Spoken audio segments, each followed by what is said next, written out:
mo ní feelings pé nǹkan ti ṣe wá ńlẹ̀ yìí, nǹkan ti ṣe wá ńlẹ̀ Yorùbá o. Ẹ lọ sí Brazil kẹ lọ bọ́ ṣe ń ṣe òrìṣà ní gbogbo àṣà culture àti ìṣe Yorùbá ní Brazil, ní Cuba. Àwọn tó kó lẹ́rú lọ síbẹ̀ ni o, tó kó lẹ́rú bóyá láti Kétu àbí kankan lọ síbẹ̀ ni o. Ẹ lọ wo bó ṣe ń ṣe, wọn ò gbàgbé gbogbo culture yẹn, gbogbo culture Yorùbá kò sí kankan báyìí tí ń gbàgbé inú ẹ̀.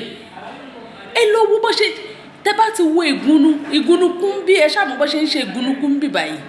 Go and look at what they are doing in Cuba. Kẹ lọ gbọ́ èdè tí wọ́n ń sọ, kẹ wo bó ṣe ń kí gbogbo òrìṣà àti gbogbo nǹkan lẹ̀ wa.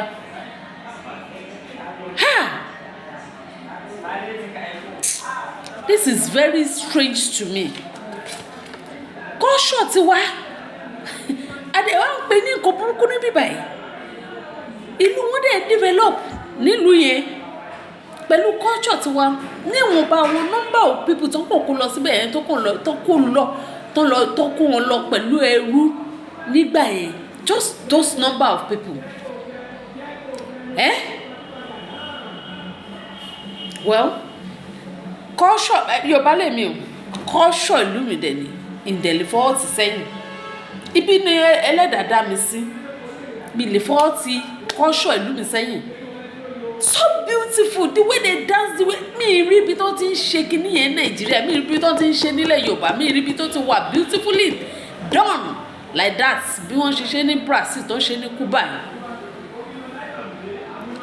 Tẹ́ bá dé Benin náà, Kútọ́nù, Ghana, gbogbo ibi tó ti ń ṣe culture Yorùbá, go and see the way they will do it so beautifully. Àwa táwa pera wa ní origin Yorùbá. Láti bo láti bẹ̀rẹ̀ náà, ṣe láti Ọ̀yọ́ ní Ìbàdàn, Òṣogbo, Ìjẹ̀bú, Àkúrẹ́, Oǹdó, Èkìtì kankan, Ọ̀yọ́, all of those places, àwọn nǹkan àwa tá pera Yorùbá nìyẹn. Kò sí ibi ẹyọ kan báyìí tí mi mọ̀ bóyá 100 years today bóyá ẹ lè dé ibi tí wọ́n ṣe culture yẹn dé ní Brazil. Ẹ jẹ́ àwa nǹkan ṣe sí. Tábá dẹ̀ ti ń sọ̀rọ̀ báyìí, tábá ti rí àwọn tó ń ṣe comment section tí wọ́n ń sọ̀rọ̀ kọ̀rọ̀, tí wọ́n ń búyàn tó ń ṣe, ẹ má dá wọn lóhùn, wọ́n fẹ́ fi yín trend ni.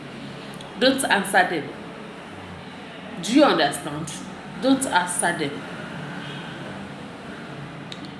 Real Carnival. Rio. Is it Rio? Rio Carnival in Brazil. Go and find out. Ẹ lọ wo nǹkan tó ń ṣe ń bẹ̀. It's a Yoruba culture, Yoruba tradition. Just number of people tó kó lẹ́rú lọ síbẹ̀ yẹn, wọn ò dẹ̀ gbàgbé ilé. Ẹ lọ sí ọjà wọn, ẹ̀sà lè bá ṣe ń ṣe ọjà ní Èkó ní bó ṣe ń sọ adìyẹ, gbogbo àwọn ní tíf adìyẹ wa ló wà ń bẹ̀, ewúrẹ́ nǹkankan gbogbo ṣègè. Ṣé mi tẹ̀ ní máa kó lọ síbẹ̀ yẹn sìn? Ẹ bẹ́ẹ̀ tà kí n kó ẹrù mi kí n tètè máa lọ. Gbogbo ẹ̀yin ọmọ Yorùbá tẹ̀ wá ń bí, ẹ jọ̀ọ́, mo bẹ̀ yín, mo mọ̀ pé kò easy. Wọ́n ti fi nǹkan gbá yín lórí, wọ́n ti mú ṣéènì, wọ́n ti de orí yín, wọ́n ti fi ẹ̀sìn de gbogbo ẹ̀. Àníṣe ṣe, a ní láti gba ara wa kúrò lọ́wọ́ àwọn nǹkan burúkú tó kó wá sílẹ̀ wa yìí.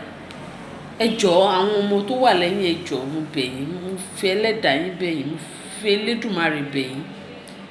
Ẹ má jẹ́ kán kó sínú òṣì táwa ṣẹ̀ṣẹ̀ jáde kúrò nínú yìí.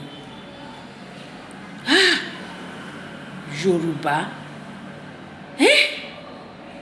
Mo tún gbọ́ pé Yorùbá gan-an bẹ̀rẹ̀, àwọn gan-an bẹ̀rẹ̀ ní wọ́n wà ní Egypt. Mo gbọ́ pé kẹ́mẹ̀tì tó ń pè wọ́n yẹn kẹ́mi ni ẹ̀ lè ṣe kẹ́ má gbọ́ nǹkan kẹ́mi. Kétu náà wà ní kíní, ẹ̀ lè ṣe kẹ́ má gbọ́. Kẹ́mi mystery náà ni wọ́n sọ pé chemistry or something like that. Well, I don't have facts about that one, but ẹni tó ń sọ kò ń ṣe Yorùbá débi pé ó máa fẹ́ pọ́n Yorùbá lé. Ẹ̀yin ọmọ Yorùbá, ẹ̀yin lọ́lọ́run kọ́kọ́ dá. Àwa lọ́lọ́run kọ́kọ́ dá. Ẹni tó máa bá mi sọ pé kò ń ṣàlọ́ lọ́lọ́run kọ́kọ́ dá mi tí mò. Orí tí wọ́n rí ní ilẹ̀ lérú, òun ni the oldest. in both West and South Africa and West Africa àti East Africa gbogbo everywhere. That's the oldest orí tí wọ́n rí ní Africa. Well, ẹ lọ wá nǹkan ṣe sí kẹ́ ẹ túnra yín ṣe. Àwa gangan lè yàn, mo ti ń kọ́ yín bọ̀ díẹ̀díẹ̀. Ọlọ́run á jẹ́ ẹ gbọ́. Ire o.